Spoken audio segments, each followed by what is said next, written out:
নিশান, কোথায় তুই? কেন, কি হয়েছে? আমি তো বাসায়। শুভ বলল আমার পরিচিত একজন হাসপাতালে ভর্তি, রক্ত লাগবে। তুই না বলেছিলি কারো রক্ত লাগলে রক্ত দিবি? দিব। কোথায় আছেন উনি? কোন হাসপাতালে? তুই রেডি হয়ে বেরিয়ে আয়। আমিও সাগর যাচ্ছি তোর বাড়ির দিকে, একসাথে যাব সবাই। ঠিক আছে, আয়। এ বলে আমি রেডি হলাম। কিছুক্ষণের মধ্যে ওরা দুজন চলে আসলো। তিনজন মিলে রওনা হলাম হাসপাতালের দিকে। হাসপাতালে যাবার পর আমি রক্ত দিলাম সেই অসুস্থ লোকটাকে। রক্ত দেবার পর শুভ বলল, নিশান, তুই রক্ত দিচ্ছিস, এখন যাওয়া ঠিক হবে না, মাথা ঘুরতে পারে। তুই এই বেডে শুয়ে একটু রেস্ট কর। আমিও সাগর দেখে আসি এখন ওনার কি অবস্থা। এই বলে শুভ ও সাগর চলে গেলেন অসুস্থ লোকটার কাছে। আমি বেডের মধ্যে শুয়ে আছি, শরীরটা একটু দুর্বল লাগছিল, চোখটা লেগে আসছে, ঘুমিয়ে পড়ব। ঠিক তখনই একটা মেয়ে এসে বলল, কেমন আছেন? জি, আলহামদুলিল্লাহ ভালো। আপনি? সরি, আপনাকে তো চিনতে পারলাম না। আমাকে চিনবেন না? আমার মা অসুস্থ, এই হাসপাতালে ভর্তি। আমি দেখলাম আপনি একজনকে রক্ত দিলেন। ও আচ্ছা, ঠিকই দেখেছেন। অসুস্থ লোকটা আমার বন্ধুর কাছের কেউ। আপনি তো অনেক ভালো মানুষ, মানুষের উপকার করেন। হারে না, কি যে বলেন, রক্ত দিলে কি ভালো মানুষ হয় নাকি? এটা আমার না, সবারই কর্তব্য। যাই হোক, বসুন। দাঁড়িয়ে আছেন কেন? না, বসবো না, এখন চলে যাই, আবার দেখা হবে। আসবো আমি, ভালো থাকবেন। এই বলে চলে গেলেন মেয়েটা। এদিকে শুভ ও সাগর চলে আসলো। এসে আমাকে উদ্দেশ্য করে বলল, কি রে, কার সাথে কথা বলিস? ফোন আসছিল নাকি? আরে না, ফোন আসেনি। দেখলি না, কত সুন্দরী মেয়ে। ভালোই হয়েছে, রক্ত দিতে এসে সুন্দরী একটা মেয়ের সাথে দেখা হলো। কত মায়াবী চেহারা। দোস্ত, দেখলি না তোদের সামনে দিয়ে তো চলে গেল। আমার কথা শুনে শুভ ও সাগর একজন আরেকজনের দিকে তাকিয়ে বলে উঠল। সাগর বলল, হ্যাঁ রে, তুই কি পাগল হলি নাকি? আমরা তো কোনো মেয়েকে দেখতে পারলাম না। কোথায় মেয়ে? ওই রুম থেকে কথা শুনে মনে মনে ভাবছি তুই ফোনে কারো সাথে কথা বলিস। ভালোই হয়েছে দেখিসনি, দেখলে নজর দিতি। নীলিমার সাথে ব্রেকআপ হবার পর প্রেম করার ইচ্ছাটাই মরে গিয়েছিল, কিন্তু বিশ্বাস কর, এই মেয়েটাকে দেখার পর কেমন জানি অন্যরকম ফিল অনুভব করলাম। আচ্ছা বাদ দে, চল, এখন সন্ধ্যা হয়ে গেছে, বাইরে গিয়ে কিছু খেয়ে বাসায় যাব। এই বলে তিন বন্ধু মিলে বাইরে গেলাম।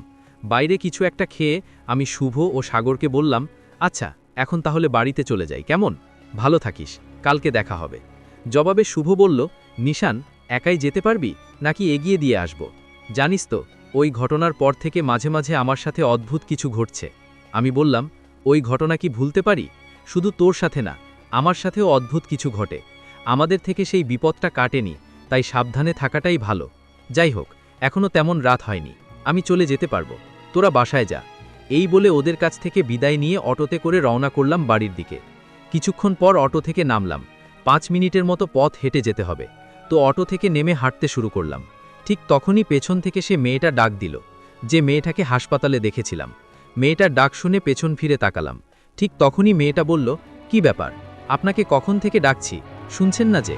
আমি বললাম, কই, শুনতে পাইনি তো। আর আপনি এখানে কেন, কি করছেন এখানে? ওই তো সামনে আমার নানা বাড়ি, হাসপাতালে থাকতে ভালো লাগে না, তাই নানা বাড়িতে থাকবো ভাবছি। ও আচ্ছা, তাই নাকি? চলেন, হাঁটতে হাঁটতে কথা বলি। আচ্ছা, আপনার মায়ের শরীর এখন কেমন? 2। মেয়েটা বলল, এখন খানিকটা ভালো। আপনার বাড়ি কি এদিকে? এই তো সামনে। এভাবে মেয়েটার সাথে গল্প করছি আর হাঁটছি। হঠাৎ পেছন থেকে বাবা ডাক দিলেন। বাবার ডাক শুনে পেছন ফিরে দেখি বাবা হাতে বাজারের ব্যাগ।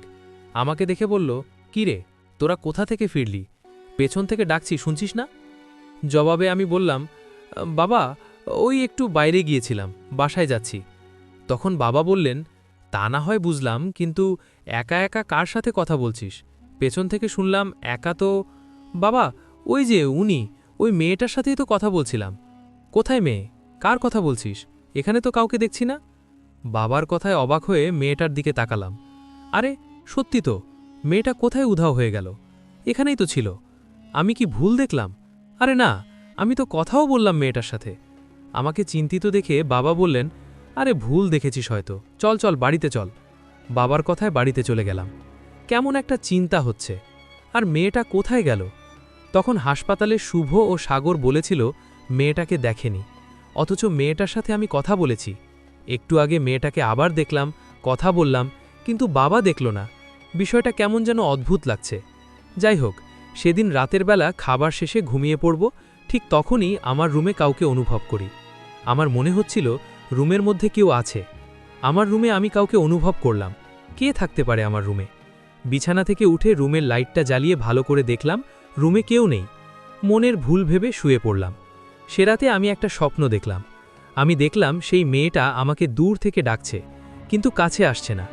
আমি মেয়েটার কাছে যাব, ঠিক তখনই মায়ের প্রচণ্ড চিৎকারে ঘুম ভেঙে যায় আমার। ঘুম ভাঙতেই তাড়াহুড়ো করে মায়ের রুমে গিয়ে দেখি মা জ্ঞান হারিয়ে পড়ে আছে। বাবা চেষ্টা করছে মায়ের জ্ঞান ফেরানোর। মায়ের চিৎকারে আশেপাশের বাড়ির অনেকে জেগে গেছে। আমি মায়ের কাছে গিয়ে বাবাকে জিজ্ঞেস করলাম, বাবা কি হয়েছে মায়ের? জবাবে বাবা বললেন, জানি না, হঠাৎ চিৎকারে উঠে দেখি তোর মা জ্ঞান হারিয়ে পড়ে আছে। বাবার কথা শুনে দুইজনে মিলে মায়ের জ্ঞান ফেরানোর চেষ্টা করলাম। প্রায় 1 ঘন্টা পর জ্ঞান ফিরে মায়ের। মায়ের জ্ঞান ফেরার পর কান্না করতে থাকে। মায়ের চেহারা দেখে মনে হয় অনেক ভয় পেয়েছে। মায়ের কান্না দেখে বাবা জিজ্ঞেস করে, কি হয়েছে? ভয় পেয়েছ নাকি? বলো আমাদের, কি হয়েছে? চিৎকারই বা দিলা কেন? বাবার কথায় মা কিছুই বলছে না, শুধু আমার দিকে তাকিয়ে আছে। তখন আমি বাবাকে বললাম, থাক বাবা, জোর করার দরকার নেই, ঘুমিয়ে পড়ো, সকাল হলে শোনা যাবে কি ঘটেছে। যাই হোক, কথা মতো মা বাবা ঘুমিয়ে পড়লেন। আমিও রুমে গিয়ে শুয়ে পড়লাম। সকালবেলা মাকে জিজ্ঞেস করলাম, মা রাতে কি হয়েছিল? জবাবে মা ভয়ে ভয়ে বলে, আর বলিস না বাবা, রাতে তোর বাবা ও আমি ঘুমিয়েছিলাম। হঠাৎ করে আমার ঘুম ভেঙে যায়। ঘুম ভাঙতে দেখি একটা মেয়ে। মেয়ে বলতে ভয়ানক দেখতে একটা মেয়ে। মেয়েটার চোখগুলো, না বাবা, সাধারণ মানুষের মতো না, একদম সাদা, আর মুখের এক সাইড পুড়ে গেছে, কয়লার মতো কালো হয়ে গেছে। আমাকে দেখে একটা হাসি দিল। আমি চিৎকার দিতে যাব, ঠিক তখনই সেই ভয়ঙ্কর মেয়েটা আমার গলা চেপে ধরে আর বুকের উপর চড়ে বসে। আমি নড়াচড়া করতে পারছিলাম না। এদিকে নিঃশ্বাস বন্ধ হয়ে আসছে। তাই শরীরের সমস্ত শক্তি দিয়ে সেই মেয়েটাকে ধাক্কা দিয়ে নিচে ফেলে দেই, দিয়ে একটা চিৎকার দেই। ঠিক তখনই সেই মেয়েটা কুকুরের রূপ ধারণ করে জানালা দিয়ে পালিয়ে যায়। আর একটা কথা বাবা, মেয়েটা আমাকে একটা কথা বলেছিল। মেয়েটা বলেছিল, প্রতিশোধ নিতে আসছি, তোর বুকের ধনকে কেড়ে নিব, তোর ছেলের লাশ দেখবি। সেই সময় আর বেশি নেই। মায়ের মুখে কথাগুলো শুনে থমকে গেছি। মা যে মেয়েটার বর্ণনা দিল, এরকম ভয়ঙ্কর বর্ণনার মেয়ের কথা আমি জানি। যাই হোক, এসব নিয়ে মাথা না ঘামিয়ে মাকে শান্ত করে বললাম, মা ঠিক হয়ে যাবে, চিন্তা করো না, ভয় পাবার দরকার নেই। ঠিক তখনই আমার ফোনে একটা কল আসলো। শুভ কল করেছে। শুভর কলটা রিসিভ করতে বলে উঠল, দোস্ত জানিস কি হয়েছে? আমি বললাম, কি হয়েছে? কোনো কি সমস্যা? তখন শুভ বলল, হ্যাঁ, বড় সমস্যা। কাল রাতে আমার মায়ের সাথে ভয়ানক কিছু ঘটেছে। শুধু আমার মায়ের সাথে না, সাগরের বাবার সাথেও ঘটেছে। তুই তো জানিস সাগরের বাবা হার্টের রোগী। ওর বাবা এতটাই ভয় পেয়েছে যে এখন হাসপাতালে ভর্তি। শুভর মুখে কথাটা শুনে যেন মাথায় আকাশ ভেঙে পড়ল। কি? আমার মায়ের মতো? তাহলে 3 জনের মা বাবার সাথে একই ভয়ানক ঘটনা ঘটেছে। এটা কি করে হতে পারে? শুভ শোন, সাগর ও তুই তাড়াতাড়ি দেখা কর, আমি আসছি। এই বলে 3 বন্ধু একসাথে হলাম। 3 জনের দেখা হতেই আমি বলে উঠলাম, তাহলে সে আমাদের পিছু ছাড়েনি, তাই না? আমি জানি এটা ওরই কাজ। শুভ বলল, কার কথা বলছিস তুই? আমি জানি নিশান, কার কথা বলছিস। তুই আয়নার কথা বলছিস, তাই না? ঠিক, কারণ মা যে বর্ণনা দিয়েছিল তাতে আয়নার কথাই মনে হয়। মুখের এক সাইড পুড়ে যাওয়া, চোখগুলো সাদা। ঠিক বলেছিস, এটা ওরই কাজ। ও আমাদের পিছু ছাড়েনি। এক রাতে আমাদের 3 জনের মা বাবাকে দেখা দিয়েছে। ও ভাবতে পারিস অবস্থাটা কতটা ভয়ানক? আচ্ছা শোন, এই ব্যাপারে যেন কারো বাড়ির কেউ না জানে। আমার মা যে ভয় পেয়েছে এটা যেন কোনোভাবেই তোর বাড়ির কেউ না জানে, ওকে? বিষয়টা গোপন রাখ। এরপর যদি কোনোদিন আবারও সেই একই ঘটনা ঘটে, তখন কোনো হুজুর বা কবিরাজের বাড়ি যাব। এই বলে যে যার বাড়িতে চলে গেলাম। শুভ ও সাগরের কাছ থেকে বিদায় নিয়ে তাড়াতাড়ি বাড়িতে চলে গেলাম। ভেবেছিলাম মায়ের সাথে মনে হয় আর কোনো সমস্যা হবে না, কিন্তু পরপর 3টে রাতে মা ভয় পেতেন। শুধু আমার মা না, শুভ ও সাগরের বাবা সবারই একই অবস্থা। এবার কোনো এক হুজুরের কাছে যেতে হবে। তাই বাড়ি থেকে রওনা দিলাম শুভ ও সাগরের সাথে দেখা করতে। ওদের সাথে দেখা করে সবাই মিলে একসাথে যাব হুজুরের বাড়িতে। যাই হোক, বাড়ি থেকে বের হবার পর রাস্তায় সেই মেয়েটার সাথে দেখা হয়। দেখা হতে মেয়েটা আমার দিকে তাকিয়ে বলে, কি খবর আপনার, কেমন আছেন? ভালো না, আমার মায়ের সাথে রাতে অদ্ভুত ভয়ানক কিছু ঘটেছে, তাই হুজুরের বাড়িতে যাচ্ছি। ও তাই বুঝি, ঠিক আছে যান, পরে দেখা হলে কথা বলবো। আচ্ছা শোনেন, 2-3 দিন আগে আমি আপনাকে স্বপ্নে দেখেছি। আমি দেখেছি আপনি দূর থেকে আমাকে ডাকছেন, কিন্তু কাছে আসছেন না। তাই নাকি? কি জানি, ওটা তো স্বপ্ন ছিল আপনার। এখন যান, পরে আসবো আপনার সাথে দেখা করতে। এই বলে মেয়েটা চলে গেল। আমিও চলে গেলাম শুভ ও সাগরের কাছে। ওদের কাছে যাবার পর 3 জন মিলে একজন হুজুরের কাছে গেলাম। হুজুর জিন ভূত তাড়ানোর জন্য বেশ নাম করা। যাই হোক, হুজুরের বাড়িতে যাবার পর হুজুর আমাদের 3 জনকেই বললেন, সমস্যাটা তোমাদের জন্যই হয়েছে। আশা করি বিষয়টা বুঝতে পেরেছ। তোমরা যার ক্ষতি করেছ তার কোনো আত্মীয় হয়তো তোমাদের মা বাবাকে ভয় দেখাচ্ছে। যাই হোক, এখন আমি কিছু কাজ করে দিচ্ছি, এগুলো নিয়ে যাও। এরপরও যদি কোনো সমস্যা হয় তাহলে অন্য পদক্ষেপ নিব। এখন তোমরা চলে যাও। হুজুরের কথা মতো জিনিসগুলো নিয়ে চলে যাচ্ছিলাম। তখন হুজুর আমাকে ডাক দিয়ে বললেন, নিশান, শোনো, তোমার সাথে একটা কথা আছে। শুভ, তুমি ও সাগর বাইরে অপেক্ষা করো, আমি নিশানের সাথে একটু কথা বলি। হুজুরের কথায় সাগর ও শুভ বাইরে গেলেন। তখন হুজুর আমাকে অবাক করা একটা কথা বললেন। হুজুর বললেন, নিশান, তুমি কি জানো কিছুদিন ধরে তোমার সাথে যে মেয়েটার দেখা হয় সে কে? কে? ও, জানি না তো। তখন হুজুর বললেন, সেই মেয়েটা কোনো মানুষ না, মেয়েটা জিন জাতি। আমরা যাকে পরী বলি, ওই মেয়েটা পরী। হুজুরের মুখে কথাটা শুনে আমি বললাম, কি? মেয়েটা মানুষ নয়? আমি কি শুনলাম? তাই তো বলি, মেয়েটাকে আমি দেখি, অন্য কেউকে দেখতে পাই না কেন? যাই হোক, তখন হুজুরের কাছ থেকে বিদায় নিয়ে বাড়ির দিকে রওনা করলাম। পথে শুভ ও সাগর জিজ্ঞেস করল, নিশান, হুজুর তোকে কি বলল রে, আলাদাভাবে? তখন ওদেরকে কথা ঘুরিয়ে বললাম, না, তেমন কিছু না। উনি একটা আমল শিখিয়ে দিলেন, বললেন বেশি সমস্যা হলে এই আমলটা করবে। এই বলে আমি বাড়িতে চলে গেলাম। শুভ ও সাগর তারাও চলে গেল। সেদিন রাতের ঘটনা, ঘুমানোর প্ল্যান করছি। ঠিক তখনই হঠাৎ আমার পাশে এসে মেয়েটাকে লক্ষ্য করি। মেয়েটা আমার দিকে অপলক দৃষ্টিতে তাকিয়ে আছে। মেয়েটাকে দেখে এক লাফে বিছানার উপর উঠে বসি। বিছানায় বসে বলে উঠি, আরে আরে, আপনি আপনি এখানে কি করেন? আমার রুমে কেন? কিভাবে আসলেন? তখন মেয়েটা বলল, অনেক কষ্টে আপনার বাসা খুঁজে পেলাম, এসে দেখি দরজা খোলা, তাই ভিতরে চলে আসলাম। মেয়েটার কথা শুনে বললাম, ও আচ্ছা, তাই না, হয়েছে, অনেক অভিনয় করেছেন। এখন আসল কারণটা বলেন তো, কি চান আমার কাছে? কি চাই মানে? আমি তো গল্প করতে আসলাম। এই চুপ, আমি আজকে হুজুরের বাড়িতে গিয়েছিলাম, জানেন তো তাই না? হুজুর সব বলেছে আমাকে। ও আচ্ছা, আমি জিন জাতি মানে পড়ি এটা জেনে গেছো তাই না? তাই। তাহলে আমাকে দেখে ভয় করছে না? ভয় করে না, তাই নাকি? কেন? আপনি তো সুন্দর দেখতে, তাই আপনি কি পেতনি বা ডাইনি নাকি যে ভয় পাবো? ও আচ্ছা, তাহলে সুন্দর চেহারা পাল্টে ডাইনির রূপ ধারণ করি? আরে না না, ওরকম দেখে আবার ভয়ে জ্ঞান হারাতে পারি। ভীতু। আচ্ছা, নাম কি আপনার? আমার নাম রূপা।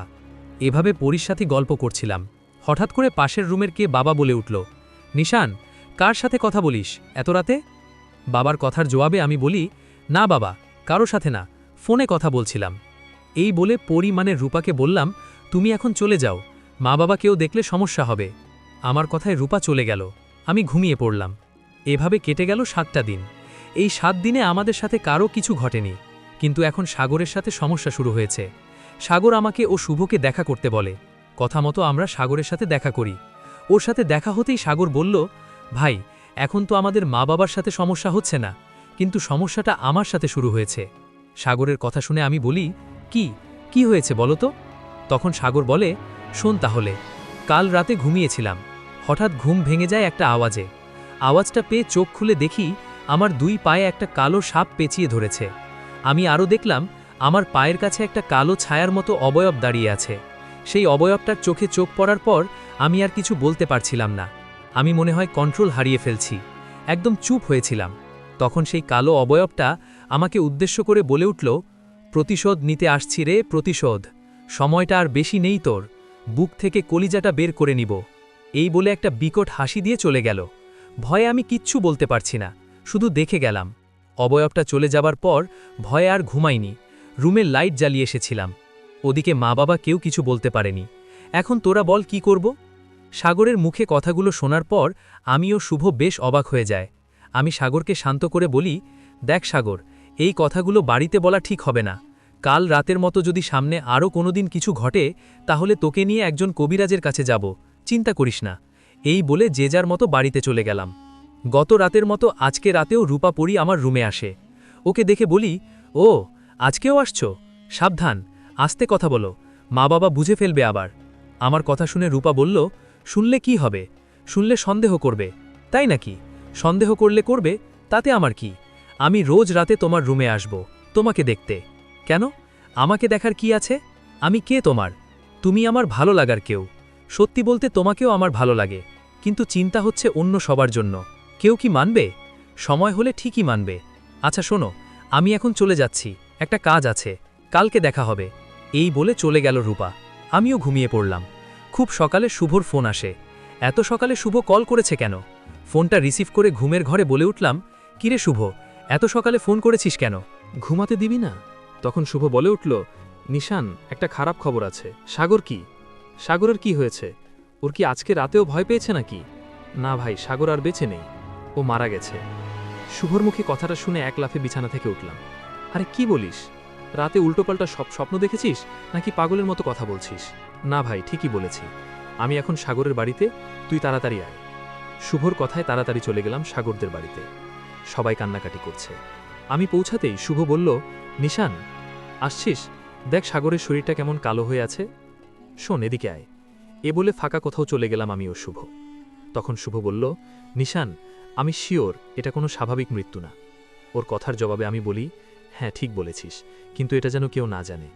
শুভ, 2-1 দিনের মধ্যেই বড় হুজুর বা কোনো কবিরাজের বাড়ি যেতে হবে আমাদের, নয়তো সাগরের মতো আমাদেরও একই অবস্থা হবে। এ বলে আমি ও শুভ দুজনে আবারও সাগরের লাশের পাশে গিয়ে দাঁড়ালাম। হঠাৎ আমি খেয়াল করলাম সাগরের হাতের মধ্যে কিছু একটা চিহ্ন দেখা যাচ্ছে। এটা দেখে শুভকে বললাম, শুভ, দেখ সাগরের হাতে ওটা কিসের চিহ্ন? আমার কথায় শুভ সাগরের হাতের দিকে তাকিয়ে অবাক হয়ে বলল, আমার কথা শুনে শুভ সাগরের হাতের দিকে তাকিয়ে বলল, ঠিকই তো, ওর হাতে ঈগল পাখির মতো একটা চিহ্ন। এটা দেখে কাউকে কিছু বলতে পারিনি, চুপ করেছিলাম। এর কিছুক্ষণ পর সাগরের মাটি হয়। খুব ভালো বন্ধু ছিল আমাদের, এভাবেও মারা যাবে ভাবতে পারিনি। যাই হোক, সাগরের মাটি শেষে আমি ও শুভ হাঁটতে হাঁটতে বাড়ির দিকে রওনা করি। দুজনেরই মন খারাপ, হাঁটছে আর দুজনে কথা বলছে।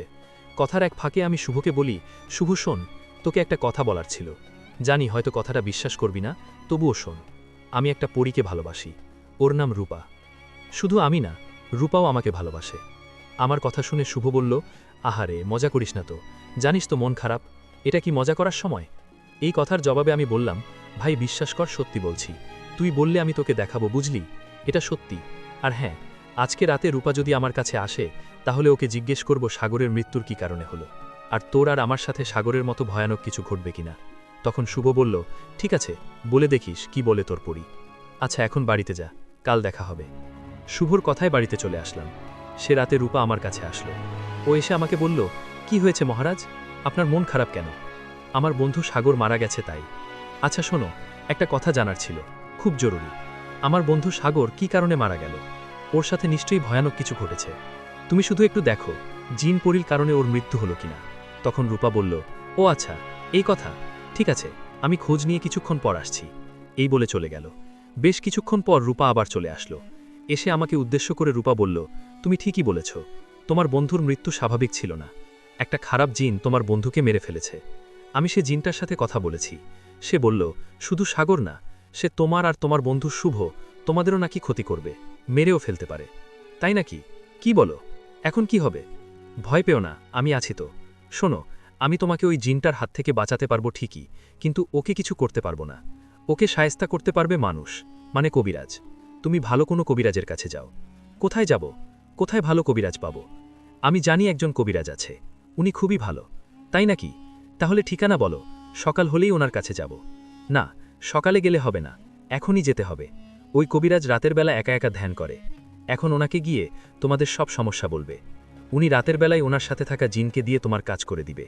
তুমি এখনই চলো, ভয় পেও না, আমি আছি তোমার সাথে। রূপার কথা শুনে মনে মনে ভাবলাম, ও তো আমার সাথে আছে, তাই ওর কথায় রাজি হয়ে আস্তে করে দরজাটা লাগিয়ে বেরিয়ে পড়লাম রূপার সাথে।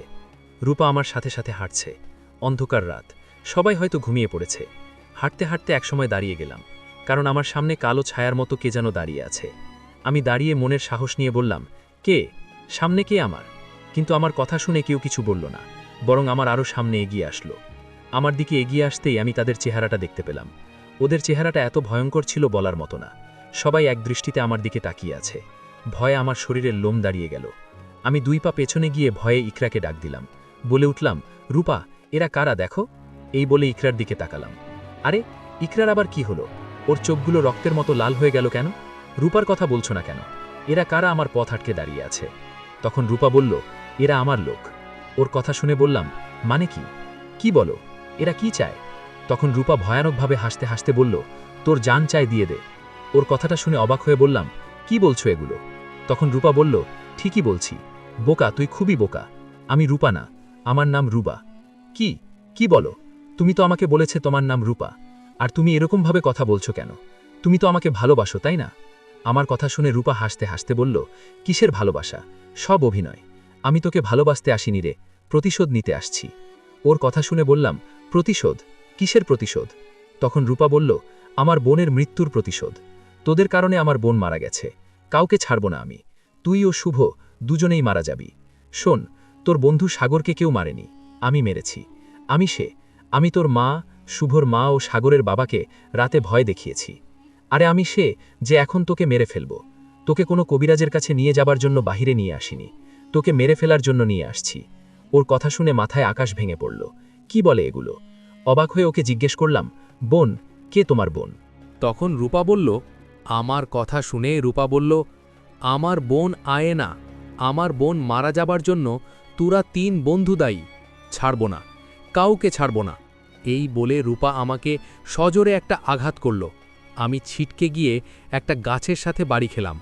বুকের মধ্যে অনেক ব্যথা দিয়েছি, মুখ দিয়ে রক্ত বেরোচ্ছে, ঠিকমতো কথাও বলতে পারছিলাম না। তবুও রূপাকে উদ্দেশ্য করে বললাম, রূপা, তোমার বোন তো মরেনি, তাহলে আমরা দায়ী হই কিভাবে? আগে পুরো কথাটা শোনো। তোমার বোন আয়েনা মারা যায়নি, ওকে বোতলে বন্দি করে রাখা হয়েছে। আমি পুরো ঘটনাটা বলি, শোনো।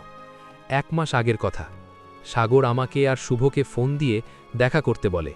ওর কথা মতো আমি ও শুভ দুজনে দেখা করি। দেখা হতে সাগর আমাকে আর শুভকে বলে, ওর ছোট ভাইকে পরী ধরেছে, তাই কবিরাজের বাড়ি যেতে হবে। সাগরের কথা মতো আমরা একটা কবিরাজের বাড়িতে যাই। গিয়ে দেখি সেই কবিরাজকে সাগরের বাড়িতে নিয়ে আসি। কবিরাজ সাগরের বাড়িতে এসে ওর ছোট ভাইয়ের ওপর আয়েনা পরীকে হাজির করে, যাকে তুমি বোন বলছো। তো আয়েনা সাগরের ছোট ভাইয়ের শরীরে হাজির হয়। তখন কবিরাজ বলে, কেন ছেলেটার পিছু নিয়েছিস? কেন ওর শরীরে ভর করিস? তখন আয়েনা বলে, ওকে আমার ভালো লাগে, তাই ওর কাছে আসি। আমাদের মাঝে তুই আসবি না, তাহলে তোকেও মেরে ফেলব। এ বলে কবিরাজের গালে একটা থাপ্পড় দিয়ে আয়েনা চলে যায়। তখন কবিরাজ আমাদের বলে, ওই পরীটা অনেক শক্তিশালী, ওকে শায়েস্তা করতে একটা কাজ করতে হবে। এ বলে কবিরাজ আমাদের বলে, তোমাদের একটা কাজ করে দিতে হবে। কোনো এক অবস্থান থেকে একটা কঙ্কালের মাথা নিয়ে আসতে হবে। কঙ্কালের মাথা দিয়ে ধ্যান করে সে পরীটাকে সাগরের ভাইয়ের কাছ থেকে সরাবো, ওকে বোতলে বন্দি করব। কবিরাজের কথা শুনে আমরা 3 জনই রাজি হই। আমরা ভাবি, এ আবার এমন কি? এই ভেবে পরের দিন রাতের বেলা আমি, শুভ ও সাগর একটা কবরস্থান থেকে একটা কঙ্কালের মাথা নিয়ে এসে কবিরাজকে দেই। কঙ্কালের মাথাটা নিয়ে কবিরাজ কি জানি করে, পরে আবারও সাগরের ভাইয়ের ওপর আয়েনা পরীরকে হাজির করে। হাজির হবার পর আয়েনা আবারও কবিরাজকে নানাভাবে ভয় দেখাতে থাকে। তখন কবিরাজ আয়েনাকে বলে, যদি ছেলেটার কাছ থেকে চলে যেতে না চায় তাহলে বোতলে বন্দি করবে। কিন্তু আয়েনা কোনোভাবে রাজি হচ্ছিল না। তাই কবিরাজ কঙ্কালের মাথাটা দিয়ে কি জানি করতে থাকে। শেষমেশ আয়েনা ছেলেটাকে ছেড়ে যেতে রাজি হয়, অনেক অনুরোধ করতে থাকে। কিন্তু কবিরাজ আর কোনো কথা না শুনে আয়েনাকে বোতলে বন্দি করে বাড়ির পেছনে বাগানে পুঁতে রাখা হয়। এই ঘটনার 2 দিন পর আমরা জানতে পারি সে কবিরাজ আসলে ভালো না, কালো জাদু করে। আর আমার ও শুভ আয়েনের জন্য খারাপ লাগে, কারণ সে কিন্তু সাগর ভাইকে ছেড়ে যেতে রাজি হয়েছে, অনেক অনুরোধ করেছে। কিন্তু কবিরাজ তার কথা না শুনে আয়েনাকে বোতলে বন্দি করে মাটিতে পুঁতে রাখছে। বিষয়টা আমার ও শুভর ভালো লাগেনি। তাই আমি আর শুভ চিন্তা করি, যা হবার হবে, আমরা আয়েনাকে বোতলবন্দি থেকে মুক্ত করব। এইভাবে আমরা বাগানে গিয়ে মাটি খুঁড়তে থাকি, কিন্তু সেখানে কোনো বোতল ছিল না। সে কবিরাজ আমাদের ধোঁকা দিয়ে কবিরাজ বোতল মাটি থেকে তুলে নিয়ে পালিয়েছে। এটাই হলো আসল কাহিনী। তোমার বোন মরেনি, ও বোতলে বন্দি। আমার মুখে এসব ঘটনা শুনে রূপা বলল, চুপ, একদম চুপ। তুই জানিস সে কবিরাজ কি করেছে আমার বোনের সাথে? কবিরাজ আমার বোনকে তার গোলাম বানাতে চেয়েছে। এতে আমার বোন রাজি না হয় মেরে ফেলেছে ওকে। আমি আমার বোনকে হারিয়েছি, আমি কাউকে ছাড়ব না। এ বলে আমার দিকে এগিয়ে আসতে শুরু করল। আমি বারবার বলছি, রূপা, সত্যি আমি কিচ্ছু করিনি। কিন্তু রূপা ভয়ানকভাবে আমার দিকে এগিয়ে আসতে লাগল। ঠিক তখনই পেছন থেকে দৌড়ে আসলো হুজুর। হুজুরের পাশে শুভ দাঁড়িয়ে আছে। হুজুর এসে রূপার চারিদিকে একটা লাঠি দিয়ে বৃত্ত আঁকলেন, দোয়া পড়তে পড়তে। সে বৃত্তের মধ্যে আটকা পড়লেন রূপা ও তার সাথে আসা জিনগুলো। ওদেরকে আটকানোর পর হুজুর বলল, ভয় পেও না, আর কোনো ভয় নেই। এদিকে শুভ দৌড়ে আমার কাছে এসে দাঁড়াল। তখন হুজুর বলে উঠল, এরা এই গোল বৃত্ত থেকে বেরোতে পারবে না। আমি এদেরকে বোতলে বন্দি করে পানিতে ফেলে দেব। তখন আমি বলে উঠলাম, না হুজুর, এটা করবেন না। ওদের কোনো দোষ নেই। আমাকে অন্য খারাপ জিন আক্রমণ করেছিল, এরা বাঁচিয়েছে আমাকে। কিন্তু হুজুর সবই বুঝেছিলেন, তাই আমাকে উদ্দেশ্য করে বললেন, মিথ্যা বলছো তাই না? যাদের জন্য মিথ্যা বলছো, যাদের ছেড়ে দিতে বলছো, তারা কিন্তু ভবিষ্যতে তোমার ক্ষতি করতে পারে। তখন জবাবে আমি বললাম, যা করার করবে হুজুর, আপনি ছেড়ে দেন ওদের। আমার কথা শুনে হুজুর মুচকে একটা হাসি দিয়ে সে বৃত্ত থেকে তাদের মুক্ত করে দিল। মুক্ত হবার পর রূপা আমার দিকে তাকিয়ে সেখান থেকে বাতাসে মিলিয়ে গেল। আয়নাও আমার দিকে তাকিয়ে ওখান থেকে চলে গেল। আমি আহত অবস্থায় পড়ে আছি। শুভ আমাকে ধরে উঠালো। পাশে হুজুর দাঁড়ানো। হুজুর বললেন, নেশাদ, এখন আর কোনো ভয় নেই, তোমরা বাড়িতে চলে যাও। হুজুরের কথায় শুভ আমাকে নিয়ে বাড়ির দিকে রওনা করল। পথে আমি শুভকে জিজ্ঞেস করলাম, আচ্ছা শুভ, আমি যে রূপার সাথে এখানে আছি সেটা তুই জানলি কি করে, আর হুজুরের দেখাই বা কোথায় পেলি? তখন বলল, আমি হুজুরের কাছে যাইনি, হুজুর আমার কাছে আসছে। তোমার মনে আছে একবার আমরা হুজুরের কাছে গিয়েছিলাম? তখন হুজুর তোকে আলাদাভাবে ডেকে বলেছিল, রূপা কোনো মানুষ না, ও পরী। হুজুর কিন্তু তখন জানত রূপার খারাপ মতলব, তোর সাথে ভয়ানক কিছু ঘটতে পারে। তাই হুজুর আর আমি সময় মতো তোকে বাঁচাতে এসেছি। শুভর কথা শুনে বললাম, ও এই কথা, অনেক ধন্যবাদ ভাই, তোকে আর হুজুরকে। সময় মতো না আসলে তোরা হয়তো রূপা প্রতিশোধ নেবার রাগে আমাকে মেরেই ফেলত। তখন শুভ বলল, আচ্ছা তুই না বলেছিলি রূপা তোকে ভালোবাসে, তুইও ওকে ভালোবাসিস, তাহলে ও কেন তোকে মারতে চাইল? এটাই তো বুঝলাম না। ওর কথার জবাবে আমি বললাম, আরে রূপা হলো আয়নার বোন। তুই জানিস ওই কবিরাজ নাকি আয়নাকে মেরে ফেলেছে, তাই রূপা ওর বোনের প্রতিশোধ নিতে এসব করেছে আমার ওপর। আর ওর চোখে তুই, আমি, সাগর সবাই অপরাধী। আমার কথাগুলো শুনে শুভ অবাক হয়ে বলল, কি বলিস কি? রূপা আয়নের বোন? কিন্তু তুই ওকে বলিসনি এখানে আমাদের কোনো দোষ নেই? বলেছিলাম, কিন্তু আমার কথা বিশ্বাসই করল না। আচ্ছা বাদ দে, বাড়ি চলে আসছি। শোন না, মা বাবা যদি জিজ্ঞেস করে আমার এই অবস্থা কেন, বলবি অটো থেকে পড়ে গিয়ে সামান্য ব্যথা পেয়েছি। এই বলে বাড়িতে আসলাম। একটু পর শুভ ওর বাড়িতে চলে গেল। পুরো শরীর ব্যথা করছে। মা বাবা আমাকে জিজ্ঞেস করছিল, এই রাতের বেলা কোথায় গেছিলি? তখন ওদেরকে বলি, আসলে শুভর বোনকে দেখতে আসছে বিয়ের জন্য, সেখানে গেছিলাম। ওখান থেকে বাড়িতে আসতে একটা অটো থেকে পড়ে গেছি। যাই হোক, মা বাবা এ বিষয় নিয়ে আর কথা বাড়াননি। মন খারাপ করে শুয়ে আছে, কারণ রূপাকে সত্যিই অনেক ভালোবেসে ফেলেছি। কিভাবে ভুলবো ওকে? রূপা হয়তো প্রতিশোধ নিতে আমার সাথে প্রেমের অভিনয় করেছে, কিন্তু আমি তো ওকে সত্যিই ভালোবেসে ফেলেছিলাম। কি আর করার? মন খারাপ করেই ঘুমিয়ে পড়ছিলাম।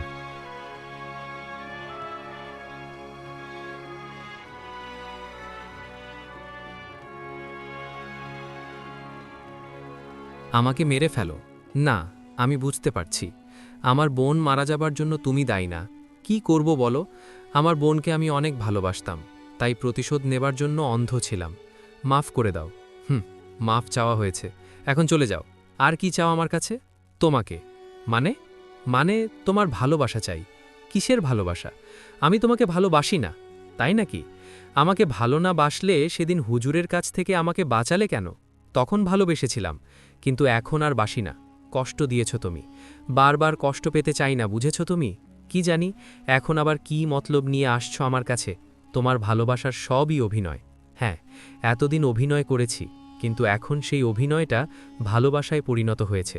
বিশ্বাস করো, আমি তোমাকে সত্যিই ভালোবাসি, অনেক পছন্দ করি। রূপার কথা শুনে আমি কিছু বলতে যাব, ঠিক সেই সময় হঠাৎ করে দরজাটা খুলে মা ভিতরে ঢুকলেন। এদিকে রূপা ওপাশে দাঁড়িয়ে আছে। হায় আল্লাহ, এখন বুঝি ধরা পড়ে যাব। আমি রূপার দিকে তাকিয়ে ইশারা করে বললাম, চলে যাও, বাতাসে মিলিয়ে যাও। কিন্তু রূপা আমার ইশারা দেখে আমার দিকে তাকিয়ে মুচকি মুচকি হাসতে লাগলো। ঠিক তখনই মা বলে উঠল, কিরে, কার সাথে কথা বলছিস? আর ওই দিকে তাকিয়ে ইশারা করছিস কেন? শেষ, সব শেষ। মা মনে হয় রূপাকে দেখে ফেলেছে। এখন কি হবে? মা কিছু বলার আগে আমি বললাম, মা, আসলে ও আমার বন্ধু, একটু কথা বলতে আসছে, চলে যাবে একটু পর। তখন জবাবে মা বলল, কি বলিস এগুলো আবোল তাবোল? কোথায় তোর বন্ধু? কিসের বন্ধু? পাগল হলি নাকি? হ্যাঁ, মানে মা মনে হয় রূপাকে দেখতে পাচ্ছে না। ঠিক ধরেছি। তাই কথা ঘুরিয়ে মাকে বললাম, না মা, কিছু না। কই, কারো সাথে কথা বলছে না তো। তুমি এমনি যাও, আমি ঘুমাবো এখন। এই বলে মিছে মিছে ঘুমিয়ে পড়লাম। মা চলে গেলেন। আমি উঠে দরজাটা লাগালাম। তখনও রূপা আমার রুমের ভিতরে দাঁড়িয়েছিল। আমি ওর দিকে তাকিয়ে বললাম, এটা কি হলো? তখন রূপা বলল, কি হবে আবার? জবাবে আমি বললাম, তুমি যে এতক্ষণ রুমে ছিলা সেটা মা দেখল না কেন? আমি তো ঠিকই দেখেছিলাম। তখন রূপা বলল, আমি তোমাকে দেখা দিয়েছি, তাই তুমি ছাড়া কেউ দেখবে না। জিন জাতির এই ক্ষমতা আছে। তখন আমি বললাম, ও এই কথা। যদি মা দেখতে পেত তাহলে যে কি হতো কে জানে। এখন চলে যাও, ঘুমাবো আমি। জবাবে রূপা বলল, না, যাব না, আমিও তোমার সাথে ঘুমাবো। ওর কথা শুনে বললাম, তুমি আমাকে কষ্ট দিয়েছ, ধোঁকা দিয়েছ, তোমার সাথে আমি ঘুমাবো না। এই বলে রুমের লাইট অফ করে কম্বল মুড়ি দিয়ে শুয়ে পড়লাম। কিন্তু ঘুমাতে পারছি না, কারণ আমার কম্বলের ভেতর 2-3টা ইঁদুর দৌড়াদৌড়ি করছে। যখন উঠে লাইট জ্বালাই তখন দেখি ইঁদুর নাই। ওদিকে রূপা আমার দিকে তাকিয়ে হাসছে। আমি জানি এটা ওরই কাজ, তাই রূপাকে বললাম, শোনো, যদি আবারও আমার কম্বলের নিচে ইঁদুর ছেড়ে দিয়ে ভয় দেখাও তাহলে কিন্তু চিৎকার দেব। তখন রূপা বলল, আচ্ছা তুমি ঘুমাও, ডিস্টার্ব করব না। আর ওর কথা শুনে ঘুমিয়ে পড়ি। সকালে ঘুম থেকে উঠে দেখি ও আমার পাশে বসে আছে। ওকে দেখে বললাম, কি ব্যাপার, আর তুমি চলে যাওনি তাহলে? না, চলে যাইনি, তোমাকে ছেড়ে যাব না। ওর কথা শুনে বললাম, না গেলে নাই, থাকো তুমি। আমি ফ্রেশ হয়ে নাস্তা করতে গেলাম। কথা মতো ফ্রেশ হয়ে নাস্তার টেবিলে বসতে যাব, দেখি রূপা আগে থেকেই ওখানে বসে আছে। পাশে মা বাবাও বসে নাস্তা খাচ্ছে। কিন্তু মা বাবা তো রূপাকে দেখতে পাচ্ছে না, শুধু আমি দেখতে পাচ্ছি। আমি নাস্তার টেবিলে গিয়ে বললাম, ওই, তুমি এখানে কি করো? হ্যাঁ? তখনই বাবা বলল, কিরে, কার সাথে কথা বলছিস? বস, নাস্তা খা। বাবার কথায় নাস্তা খাওয়া শুরু করলাম। পাশে রূপা বসে সবার দিকে তাকাচ্ছে। ওর তাকানো দেখে আমি বললাম, দেখো দেখো, কিভাবে অন্যের খাওয়া দেখছে। এদিকে আমার মুখে কথাটা শুনে মা বলল, কিরে, কি বলিস এসব? কাল রাত থেকে কি সব আবোল তাবোল বলছিস? খাবারের দিকে নজর দিলে তো বলবই, তাই না? মা তখন বলল, কে নজর দিল তোর খাবারে? আছে একজন। আচ্ছা বাদ দাও এসব। মা, আমার খাওয়া হয়ে গেছে, আর খাবো না। এই বলে নাস্তা শেষে উঠে রুমে চলে গেলাম। আমার সাথে সাথে রূপাও চলে গেল। রুমে গিয়ে রূপাকে বললাম, তুমি কেন চলে যাচ্ছ না? কেন চলে গেলে খুশি হবে? খুশি হব। তাই? তাহলে ঠিক আছে, থাকবো না, তোমার জীবনে আর থাকবো না। ভালো থেকো তুমি। আর যাবার সময় শেষবারের মতো মাফ চেয়ে যাচ্ছি, তোমার সাথে অন্যায় করেছি বলে। ভালো থেকো। চলে গেলাম। শোনো, যাবার আগে একটা কথা বলার ছিল। কি কথা? বউ হবে আমার? অবাক হচ্ছ তাই না? যাকে মন থেকে ভালোবাসা যায় তাকে কি ভোলা যায় নাকি? মাফ করে দিয়েছি তোমাকে। এখন বলো, বিয়ে করবা আমাকে? করব। সত্যি? কিন্তু তুমি তো পড়ি, আমি মানুষ, বিয়েটা করব কিভাবে? মা বাবাকে কি বলবো, কিভাবে রাজি করাবো? সেটা নিয়ে তুমি ভেবো না। তোমার মা বাবার কাছে আমার পরিচিত জিনেরা মানুষের রূপ নিয়ে বিয়ের প্রস্তাব নিয়ে আসবে। তাই নাকি? জিনেরা মানুষের রূপ নিয়ে আমার বাড়িতে? যদি বাবা বুঝতে পারে তাহলে? না, কোনোভাবেই বুঝতে পারবে না। আরে তুমি একদম চিন্তা করো না। 2-3 দিন পর তোমার বাড়িতে চলে আসবে জিনেরা মানুষের রূপে। 2-3 দিন পর জিনেরা মানুষের রূপ নিয়ে আসবে আমার বাড়িতে। এই বলে রূপা চলে গেল। আমি সেদিন শুভর সাথে দেখা করলাম। ওর সাথে দেখা হতেই শুভ বলল, কিরে, তোকে এত খুশি লাগছে যে? তা তো লাগবে ভাই, আমার মনের ইচ্ছাটা যে পূরণ হচ্ছে, আমার ভালোবাসাটাকে যে নিজের করে পাবো সেজন্য। তাই নাকি? কার কথা বলছিস? কাকে নিজের করে পাবি? রূপাকে? কি এত কিছু হবার পর তুই রূপার কথা বলছিস? আরে কিছুদিন আগেও তো ও তোকে মেরে ফেলতে চেয়েছিল, আর তুই এখনও ওর কথা বলছিস? আমাকে? না রে দোস্ত, বিশ্বাস কর, রূপা ওর ভুল বুঝতে পেরেছে। তুই আর আমি যে রূপার বোনের মৃত্যুর জন্য দায়ী না, সেটাও ও বুঝতে পেরেছে। ও তাই নাকি? আর শোন, একটা কথা বলি, আমরা তো বিয়ে করছি। ধুর, কি বলিস? কেমনে কি? পরীকে কিভাবে বিয়ে করবি? তোর মা বাবা কি মেনে নিবে নাকি? মা বাবা জানলে তো। রূপা বলেছে 2-3 দিন পর আমার বাড়িতে বিয়ের প্রস্তাব পাঠাবে, আর বিয়ের প্রস্তাব নিয়ে আসবে জিনেরা মানুষের রূপ নিয়ে। আরে তাই নাকি? ঠিক আছে, তোর যা ভালো মনে হয় তাই কর, কিন্তু কালকে তোকে আমার বাসায় যেতে হবে। গিয়ে আমার মা বাবাকে বলবি আমি একটা মেয়েকে পছন্দ করি, কিন্তু ভয়ে ওদের কিছু বলতে পারিনি। মেয়েটার মা বাবা আমাদের বাড়িতে আসতে চায়, তারপর দেখবি ওরা কি বলে। ওকে। শুভ বলল ঠিক আছে, যাব। এখন চল খেতে যাব। খুশির খবর দিলে খাওয়াবি না? শুভর কথায় দুজনে খেতে গেলাম। দুজনে বেশ আড্ডা দিচ্ছি। রাত হয়ে গেছে। বাবা ফোন দিলেন। বাবার ফোন পেয়ে শুভকে বললাম, শুভ, রাত হয়ে গেছে, এখন বাড়িতে ফিরতে হবে, ভালো থাক, আর কালকে সময় মতো চলে আসবি আমার বাড়িতে। ওকে। এই বলে শুভকে বিদায় দিয়ে বাড়ির দিকে রওনা করলাম। আমাদের বাজার থেকে বাড়িতে যেতে 5 থেকে 7 মিনিট লাগে, তাই ভাবলাম হেঁটেই যাই। এই বলে হেঁটে হেঁটে বাড়ির দিকে যেতে লাগলাম। রাস্তায় হঠাৎ খেয়াল করলাম আমার পেছনে 2-3টা কুকুর হাঁটছে। আমি প্রথমে বিষয়টাকে স্বাভাবিকভাবেই নেই, কিন্তু আরেকটু সামনে এগোতে দেখতে পাই আমার সামনেও 3-4টে কুকুর হাঁটছে। এবার আমি ভয় পেতে শুরু করি, কিন্তু হাঁটা না থামিয়ে দ্রুত হাঁটতে থাকি বাড়ির দিকে। আরেকটু সামনে যেতে আমি দেখতে পেলাম রাস্তার পাশে কেউ একজন কোদাল দিয়ে গর্ত খুলছে। আমি মনে একটু সাহস পেলাম। আমি ওনাকে জিজ্ঞেস করলাম, কে ভাই ওখানে? এই যে ভাই, কে আপনি এখানে? কিসের গর্ত করছেন? কিন্তু আমার কথায় উনি কোনো কথা বললেন না। উনি উল্টো দিক হয়ে গর্ত খুঁড়ে যাচ্ছে। আমি আবারও জিজ্ঞেস করি, কথা বলছেন না কেন? এটা কিসের গর্ত? কিছু পুঁতে রাখবেন নাকি? তখন উনি মোটা গলায় বলে উঠলেন, তোকে পুঁতে রাখব। উনার কথা শুনে আমি বললাম, মানে কি বলেন আপনি? কে আপনি? হ্যাঁ? আমার কথা শুনে উনি আমার দিকে ঘুরে তাকালেন। ঘুরে তাকাতেই আমার অবস্থা শেষ, কারণ এরকম ভয়ঙ্কর মানুষ কিভাবে হয়? লম্বা লম্বা চুল, চোখের মণিগুলো সাদা সাদা, মুখটার বর্ণনা কিভাবে দেব বুঝতে পারছি না। হাতের আঙ্গুল 3টাও তাও মুরগির মতো ধারালো। এটা দেখে আমি সজোরে একটা চিৎকার দেই আর উল্টো দিকে হয়ে দৌড়াতে যাই। ঠিক তখনই মুহূর্তের মধ্যে সেই ভয়ঙ্কর অবয়বটা আমাকে ধরে ফেলে। আমি মাটিতেই পড়ে যাই। মাটিতে পড়ে গিয়ে ভয়ে ভয়ে বলে উঠি, আমি কিছু করিনি, আমার কাছে কি চান? আমি তো আপনার কোনো ক্ষতি করিনি, যেতে দিন আমাকে। তখন অবয়বটা আমাকে উদ্দেশ্য করে বলে উঠল, ক্ষতি? হ্যাঁ, আমার অনেক বড় ক্ষতি করেছিস তুই। তুই আমার কলিজায় হাত দিয়েছিস। বিয়ে করবি তাই না? তোর বিয়ের স্বাদ মিটিয়ে দেব। আজকে তোকে জীবিত পুঁতে ফেলব। ওনার কথার জবাবে আমি বললাম, কি করেছি আমি? আমাকে খুলে বলুন। তখন অবয়বটা বলে উঠল, রূপা, যাকে তুই ভালোবাসিস, যাকে তোর বিয়ের কথা, সেই রূপাকে আমি ভালোবাসি। আমি ছাড়াও ও কারো হবে না। বুঝলি তুই? তুই মানুষের বাচ্চা, তুই কেন আমাদের জিন জাতির মাঝে আসবি? তখন আমি বললাম, আমি রূপাকে ভালোবাসি, ওকে কখনো ছাড়তে পারবো না। আমার কথা শুনে অবয়বটা হাসতে হাসতে বললেন, তাই না?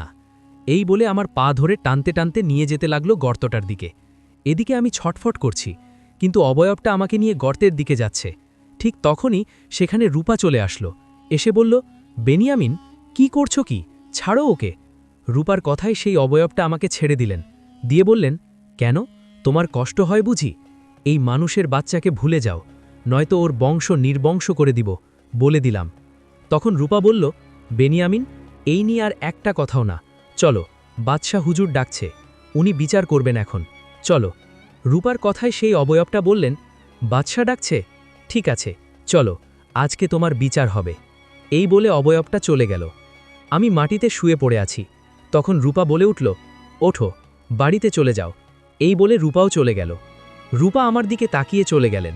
আমি বাড়িতে চলে আসলাম। পরের দিন শুভ আমার বাড়িতে আসলে এসে আমার মা বাবাকে আমার আর ইকরার বিয়ের সব খুলে বলল। শুভর কথা শুনে বাবা আমাকে ডেকে বললেন, শুভ যা বলেছে তা কি সত্যি? বাবার কথার জবাবে আমি বললাম, মানে হ্যাঁ বাবা, সত্যি, আমি রূপা নামে একটা মেয়েকে পছন্দ করি, ওকে আমি বিয়ে করতে চাই। আমার কথা শুনে বাবা ধমক দিয়ে বললেন, হইছে হইছে, চুপ কর এখন, তোর সাথে কথা বলে লাভ নেই, ওই মেয়ের বাবা মায়ের সাথে কথা বলতে হবে। বাবার কথা শুনে আমি বললাম, রূপার বাবা মা ও রূপা কাল পরশু হয়তো আমাদের বাড়িতে আসবেন। আমার কথার জবাবে বাবা বললেন, ও, তলে তলে তাহলে এত দূর চলে গিয়েছিস তাই না? ওকে, আসুক, আমি ওনার সাথে কথা বলবো। বাবার কথাগুলো শুনে আমিও শুভ চলে গেলাম আমার রুমে। সেখানে গিয়ে শুভকে বললাম, শুভ, একটা সমস্যা হয়েছে রে। রূপাকে একটা জিন পছন্দ করে জানিস? কাল রাতে আমাকে মারতে এসেছিল জিনটা, কিন্তু রূপা এসে বাধা দেয়। তখন শুভ বলল, কি বলিস? তাহলে তো সমস্যা। যদি সেই জিনটা পরে পরে বিয়েতে বাধা দেয় তখন কি হবে? ওর কথার জবাবে বললাম, সেটাই চিন্তা হচ্ছে। রূপা তাদের জিনের বাদশার কাছে এ নিয়ে বিচার দিয়েছে, জানি না কি হবে। রূপা কি আমার জীবনে ফিরবে নাকি ফিরবে না জানি না। যাই হোক, খুবই চিন্তিত ছিলাম 2টা দিন। এই 2 দিনে রূপা আমার কাছে একবারও আসেনি।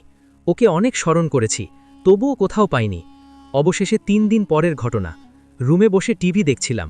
হঠাৎ মা আমার রুমে এসে বলল, নিশান, আমার সাথে আয়। মায়ের কথায় বলে উঠলাম, কোথায় যাব মা? তখন মা বলল, তোকে দেখতে আসছে কোনো মেয়েকে নাকি তুই পছন্দ করিস।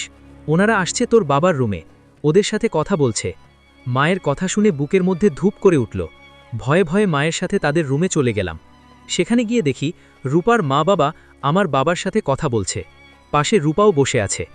আমি ওদের দেখে চমকে উঠেছিলাম, কারণ আমি তো জানি এরা কেউ মানুষ না, সবাই জিন মানুষ রূপে বাবার সাথে কথা বলছে। যাই হোক, কথা বলার এক ফাঁকে আমার বাবা রূপার মা বাবাকে উদ্দেশ্য করে বলে ওঠে, দেখুন, নিশান আমার একমাত্র ছেলে। আমি চাই না ও খারাপ পথে পা বাড়াক বা এমন কিছু করুক যেটা করলে সমাজে আমার মান সম্মান চলে যায়।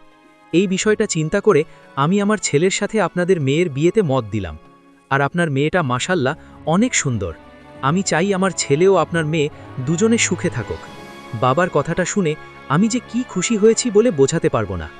বাবা এত সহজে মেনে নিবে ভাবতেই পারিনি। আনন্দে চোখে পানি চলে আসছিল। অবশেষে আমি পেলাম আমার ভালোবাসার পরীক্ষককে।